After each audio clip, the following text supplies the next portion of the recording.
regulation sensation.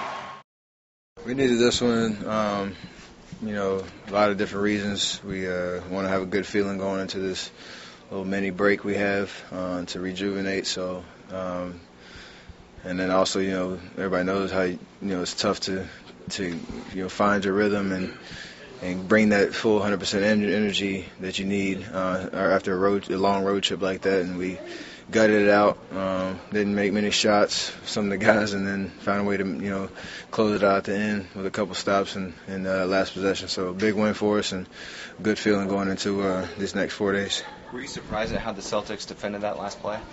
No, because usually we were going to go pick and roll, and was able to get Avery to, kind of shade me one way. And D-Lee set the screen on the other side.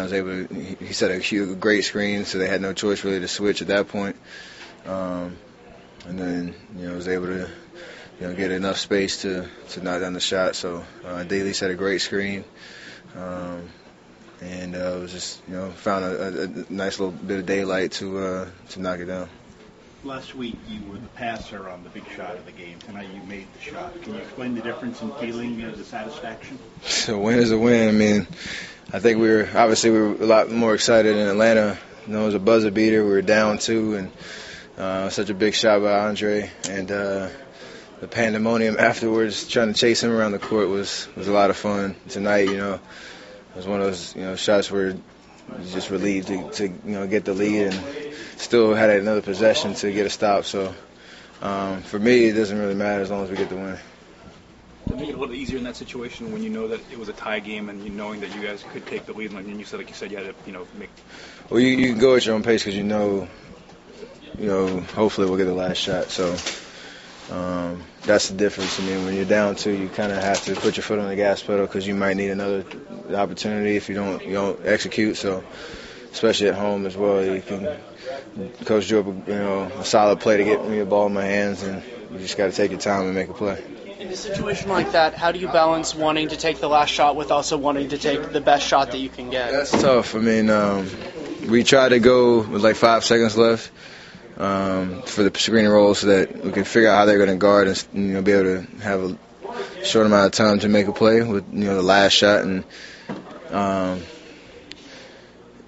once I got the ISO and the one-on-one, you kind of go into your dribble series and figure out how you're going to get your open look. And at that point, I was comfortable in the rhythm, and as long as I make it, obviously with 2 seconds left, we can have better options on the defensive end to kind of press up, take away a 3, and force them in a tough shot. Do you have a clock in your head in those situations, thinking like, okay, we're at 8 seconds now, or do you actually look up to figure out when you're at 5 to start? When the play starts, you look up to know where you are, and then once the ISO happened, I looked up and saw it was about 5. And then after that, you kind of just go into your play. You can't really think about too much stuff because you got to make sure you get your shot off. So it was like 2 checkpoints, and then after that, it's just letting the dice roll.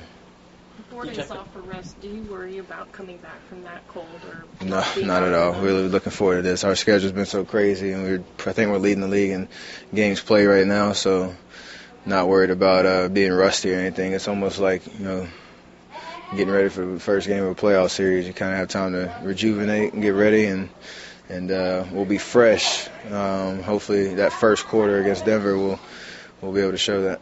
Can you talk about Andre's contribution tonight when it's the last game before a break after a long road trip, and you guys really needed the scoring tonight? He was huge. I mean, the way that they were defending us, they were trying to encourage a lot of ISOs, and he made plays. So ever since he came back from his injury, he's ramped up his energy level and his involvement on the offensive end. We know he's going to show up on the defensive end every night and make plays, but he's been making those open threes, and tonight he actually was able to put the ball on the floor, making plays, forcing the issue, and getting inside of a couple holes and making some big plays down the stretch. So, huge contribution by him and everybody that stepped on the floor tonight.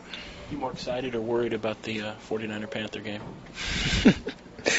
I'm excited. I'm obviously a diehard Panther fan. That won't change, but hopefully it's a good game, entertaining, and see what happens. Excited to leave people happy with a final shot before you start rooting for the Panthers. Exactly. Don't hate me for for 24 hours. I won't talk too much trash on Twitter, but it'll be fun. They can talk as much trash back to me. I encourage it. It's going to be fun. How about you and Andre? Andre's a Oh, we 49ers fan. got Andre, Coach Hunter, and two of our video guys are big-time 49er fans, so a lot of smack talk going on. You know, with 2 days off in between before the game, it's going to be real quiet, but text message galore when the game starts.